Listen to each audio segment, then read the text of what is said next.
Aujourd'hui, on va un peu plus s'amuser et parler d'expressions qui sont souvent utilisées, disons à tort, mais ça n'a pas grande importance. Parlons du carpaccio. Carpaccio a été créé dans les années 50 au Harris Bar de Venise, puisque le maître d'hôtel a présenté à un client qui me vient la peinture un plat de viande rouge et il lui a dit: tiens, regarde, ça ressemble à un tableau de Carpaccio.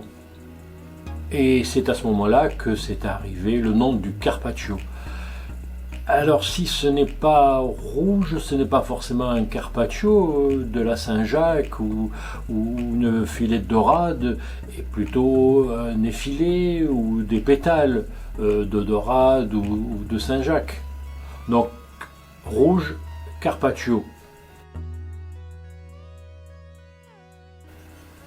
Bon, la différence entre un porc et un cochon, parce que souvent sur beaucoup de cartes on voit côte de cochon comme ceci.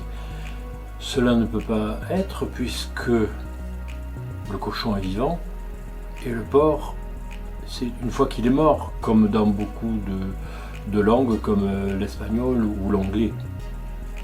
Donc le petit cochon il court et le porc, malheureusement, il ne court plus du tout.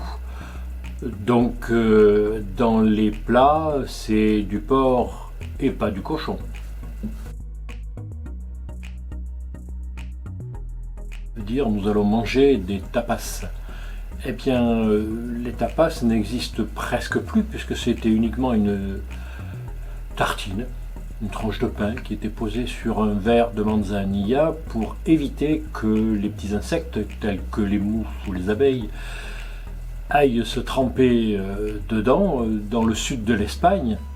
Donc après cette tranche de pain, elle a été enduite un tout petit peu de tomates en Catalogne.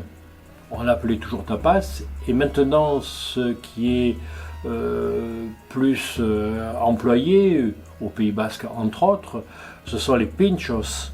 Et c'est là la tartine de pain qui est bien garnie avec des bons produits, qui est tout à fait agréable. Donc tapas, c'était juste un couvercle, comme son nom l'indique, qui était sur un verre de vin.